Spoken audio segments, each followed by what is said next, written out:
Good morning, guys. We've just logged in.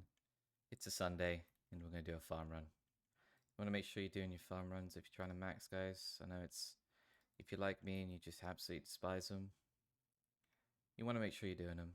I've set up these inventory setups for tree runs. I've got one here for berries, herbs, hespori. This plugin is amazing. Really just breaks it all down, so that it really does just make it as easy as possible.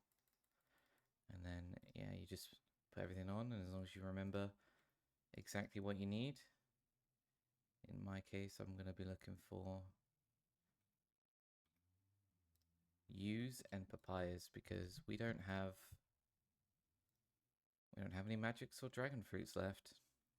But it's okay because we're almost 99, so trying to remember exactly what we need here. That's looking decent. Yeah, do that. If we're doing those, we need 4 of these, and then I'll come back for the calquats after we do a quick session in Tavali. Small tip for you young farmers out there, but one of my friends actually told me the other day about if you ever get lost or you kind of struggle a little bit to sort of find the next patch of where you want to go, you can mark the tile next to the farm patch and then set up an order by doing that and then type into it. And I'll show you what I mean by that in a second at Falador. But I don't do it because I've done these for years, but if you're still new and you're still trying to remember where to go, you could mark a tile sort of like this here. And then once that tile's marked, you can, I believe you can right click, label it, that's it. And then we could just put Varrock. And then instantly you just remember your next patch without having to think or look at a RuneLite plugin or anything along those lines. Just wanted to share that with people because it's not common knowledge. And yeah, just something I wanted to share. Just finishing up this farm run. We had a couple dead trees and still managed to hit about 300k XP in one farm run. Now, granted, that is doing, magic trees and dragon fruit and celestial and even including redwood and mahogany. But that is kind of insane. If you just build up those trees and then just do one run like once a week, yeah, it's a lot of XP. Really does make farming not that bad. Alright, we're going to do the Hespori run. We're going to do the farming contract. Why? Because I want to. I already have the bucket, but, the XP you get from killing Hespori ain't too bad, and the farming contracts, I need to start doing those again. Really just add back into all of that.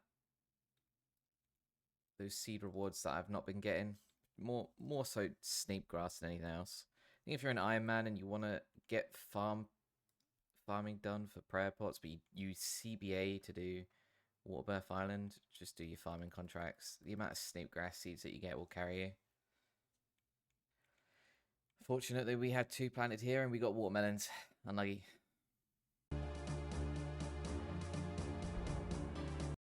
Sporia overkilled. Watermelons planted. Managed to find ourselves a solo Wintertodt world. The last world was taken, so need to make sure that we're not crashing anyone. Time to set up this kill. Don't do what I just did. Take 5. Take 5. And then we're just going to run around, light all the braziers and make sure this guy's at 20%. Alrighty, we got Wintertodt down to about 20% here. So we're just going to AFK now. Probably come back with some levels. We did get 96 firemaking yesterday.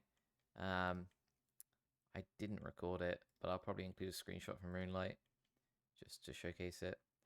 I'm a little bit cautious of the fact that I'm probably going to hit 99 construction if I'm not too careful. And I am trying to get all my 99s in one go just because I've never done that before. Yeah, I don't know. What I'm going to do about that. Maybe I have to go to a mass world because then you get less construction XP. So maybe that would be something that I end up doing. Probably will be, but we're not there yet. And maybe, just maybe, we don't get 82k con XP from the time it takes us to go from 96 to 99. So I'm not too hopeful. So I'll figure it out and we'll see what happens.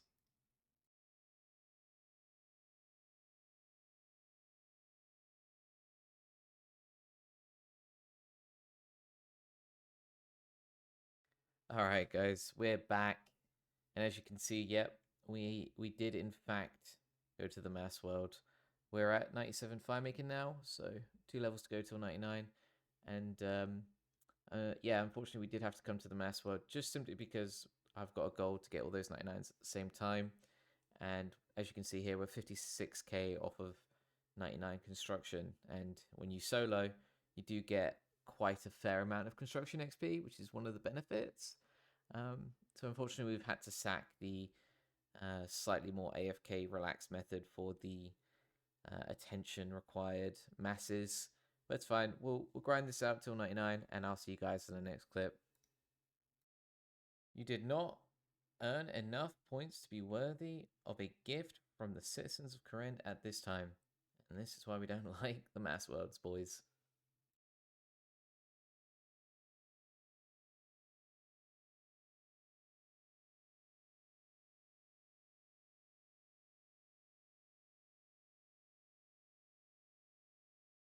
Alright, guys. About to get 98 Firemaking, and honestly, I have been quite surprised at the XP rates that we're getting. You can see here over the past 5-ish hours, we're holding at about 273k XP an hour, which is quite surprising for mass. I guess I forgot what that used to be like. It's a lot smoother now without ever having to leave, and that does make it slightly a little bit more chill because you get almost a full minute of straight downtime. But yeah, I mean, it's not too bad. Definitely viable for some people if you like to raise the kill count of your Wintertodt as well for high scores and whatnot. But no, definitely still prefer solo, but of course we're locked out because of the construction, so it's fine. It's fine. We will continue on.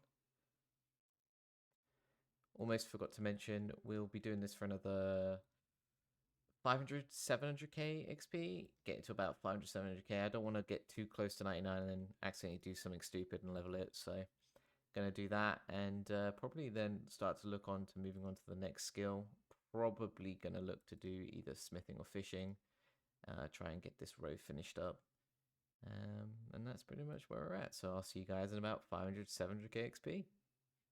Good morning, guys. So we've been doing firemaking, as I'm sure you guys are aware with the video. Um, Decided to finish up most of the 99 here on bonfires. Bonfires are really sleeper. I feel like they went under the radar for a lot of people just because of the fact that they were just so terrible on release. But honestly, the sheer AFK that they provide is just perfect for certain grinds. I mean, if you look at this right here, 142 seconds, which is like 2.5 minutes of straight AFK for 2 clicks. You can't ask for more, and the XP rates aren't even terrible. So, yeah, we're going to finish up the firemaking here. Probably do like another 200-ish K, and then we'll start working on smithing and fishing. I've got some plans for smithing. We're going to do Giant's Foundry. I'm going to make an in a nutshell video for Giant's Foundry, because it's a daunting. I remember when I went to train smithing, and I remember how daunting Giant's Foundry looked. Like, oh, that's a lot of effort. That looks complicated. But once you get stuck into Giant's Foundry is one of those skills where you just kind of crack on, and it's actually pretty easy. So I want to show people that, and for those that are a bit anxious to get involved in Giant's Foundry, I want to show you how easy that is. So we're doing a nutshell video of that while we get 98, and then we'll move on to fishing, where we'll probably hunt the fishing barrel because I think I've got like nearly over 1,000 permits with no fishing barrel. Where is it? It's a boss, isn't it? Yeah, Temperos. Where you at? Temperos. There you are. Yeah, this is embarrassing. 324 Temperos, 1,135 fish barrel permits, and no fish barrel. Zero. Zero, by the way. Yeah. Okay, that's criminal. So yeah, hopefully we can get that soon. We're about 3x rate, but we'll see. Damn, guys, I almost forgot to showcase some of the Wintertodt loot. So we actually have 303 rewards to claim. And honestly, I think the loot's going to be pretty decent. I actually don't know what it's going to be like. I know recently, or since I last did Wintertodt, they changed it. So the way that these reward crates work is they scale based on your total level or a specific level of whatever it rolls. So for example, if it rolls farming, it will look at your farming level and go, okay, and then higher seeds will have higher weighting. So this is going to be interesting to see with most of my skills being almost 98 what I'm going to gain from this. It's funny too because like back in the day, people would say, "Oh, you got to rush Wintertodt, get 99 as soon as possible." Like if you're just starting out an Iron Man, like 99 firemaking is like the number one thing that you should do.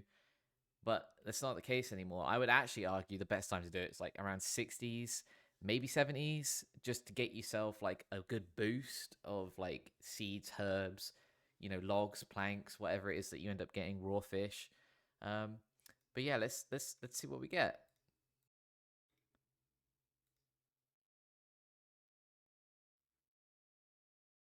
Ain't no way I just got a dragon axe. What? Hold up. How rare is that? Nah. All right, we're gonna have to look at how rare that is. Okay. Well, inventory is looking kind of full right now. So let's. How do I want to do this? Give me a second while I figure it out. All right, I'm back. I figured out the best way we're going to do this is just to keep opening it, and then I'll showcase the rune light on the side. I'll probably put a picture up on screen here soon, just showing what we got from all the loots. But I mean, honestly, this is beating my expectations. I really wasn't expecting much, and damn, snapegrass seeds are really useful.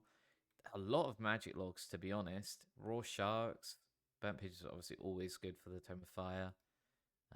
Our game does have one, so I don't have to stress too much about getting that. I personally haven't received one, but it would be nice to get the collection though. I'm still shocked about this Dragon Axe. I mean, what is that? I'm pretty sure it's 1 in 10k. I don't actually know off the top of my head, but I'll put a screenshot of the drop rate on off the wiki on screen, and we'll take a look. And there it is. Wow, Tome of Fire. Like, what is this luck? hey, hey, not gonna complain there at all. That's fucking sick. Yeah, we'll take those. That is actually awesome. Let's let's just keep that as a trophy for that. That is crazy good. Definitely under drop rate. Not deserved, but always lucky. You know what I'm saying? Ton of Pyromancer, but we don't really care because we've already got the full set. And you can turn the extra pieces in for more rewards, but I think I'll just keep the dupes because I just look cool in the bank. I don't really care about an extra crate. Super happy about the Tome of Fire there. And damn, we're actually getting a lot of decent stuff. Surprisingly, I'm looking at my rune light on the side. We've got nearly 200 magic logs, like 30 of every herb, 50 raw shark, magic seeds, U seeds, great for farm runs. Yeah, this is turning out to be a lot better than I expected. What else have we got? It's kind of annoying that there's so much loot that it doesn't all fit in one go. Would have been cool to just kind of showcase it building up, but it's fine. It's fine. We'll show all the data of what we got and what you can expect. Again, guys, remember this this is loot with basically, almost 90 everything, most skills being 98. It's going to be weighted towards the higher end. You're not going to get this type of loot if you're like 60 stats, unfortunately. You used to before they nerfed it, but not anymore, I'm afraid. But yeah, wow. Lots of seeds is the big takeaway here, I would say. Obviously, the uniques are nice, and yeah, the herbs are decent. Everything else is kind of minuscule, like you're not getting enough of it for it to matter. Now, I don't know at what drop rate you're getting these snapegrass seeds. Like when are you getting these? But as you can see, I've got 51 on the runelight tracker, which you'll see shortly. I actually ended up with 38 from all those loots. I think it was like 303 if I remember correctly. 38 snapegrass seeds is a lot of snapegrass. Like that's like, like if you take 3 seeds and it's like 40 per patch, like you can do the maths on that. It's a lot. Yeah, that's incredible. I would say Wintertodt is the best time to loot Wintertodt is when it's weighted towards snapegrass, yews, and magic seeds, and everything else is just kind of minuscule. Like, I never really got anything that's more worth, like, oh wow, like that's going to save me a ton of time. Like 50 mahogany logs, 15 teak. It really isn't a lot. So yeah, snapegrass seeds and just yew seeds, magic seeds, all that good stuff. That looks like the biggest takeaway, if I'm being honest. Um, and yeah, I'll do the maths off camera, and I'll let you guys know sort of when you probably want to be looting this at a certain farming level. But yeah, that's my advice for you guys. Do with that what you will. And yeah, thanks for watching. All right, guys, we're back, and we all know how amazing the OSRS wiki is. Well, it turns out that they actually have a reward calculator, which I'll put in the description of this video for you guys to click on and just take a look at. But basically, what it does is it will calculate your levels and then tell you your reward chance loot based on your levels. I don't know the maths behind it. I don't know how it all works, but I just put some numbers in, and just to give you an example, if you're 70 farming and you start looting these Wintertodt crates, that's going to give you the highest odds to get Ranarr seeds with snapegrass seeds and snapdragon seeds all at the same time. About a 1.5% chance, which ends up being about 4.5% chance if you're looting um, one crate per loot. But obviously, you can get like 2 crates per Wintertodt game, so you're looking at almost like a 10% chance per Wintertodt to get a Snapdragon or a Ranarr or a Snapegrass seed drop, which is actually kind of insane. So yeah, it looks like about 70 farming is the best. Now, again, I'm gonna link it in the description so you guys can put your stats in and you can see what you're gonna be getting with your levels. Um, I would say that focusing on the other skills like crafting, fishing, herblore, mining, woodcutting, all those skills that affect drop rates, they're not really going to impact you because, like I said, I didn't really get anything meaningful that I would deem like, oh, wow, you should probably do Wintertodt for these resources. But I am genuinely surprised at the amount of snapegrass seeds. Those seeds are not easy to come by. Typically, you have to just do farming contracts to get those, and wow, just wow. I did not know it was that good. So strongly recommend doing Wintertodt around 60 to 70 farming to kickstart your Iron Man, or if you're a main account, then it probably doesn't really matter too much, to be fair. But if you're an Iron Man, 100% look to do Wintertodt around 60, 70 farming. You're going to have prayer pots and super restores for days. And that just sounds awesome. Again, I'll put the numbers on screen of the different levels. I'll probably do 40, 60, and then showcase 90. It turns out, if you go higher, you actually end up affecting your drop rates. So because you add more seeds to the pool, and the higher tier seeds like Torstal and whatnot, Toad Flax, Lantidimes, Dwarf Weeds, all those get sort of weighted in. It actually affects your Snapdragon, Ranarr, and Snapegrass seed drop rate. So you do have a lower drop rate at a higher farming. And obviously, you want to target those Ranarr, Snapdragons, and Snapegrass. So yeah, do probably try to do your Wintertodt on your Iron Man around 60 to 70 farming. If you don't really care, then it doesn't really matter. But yeah, that's just what I found.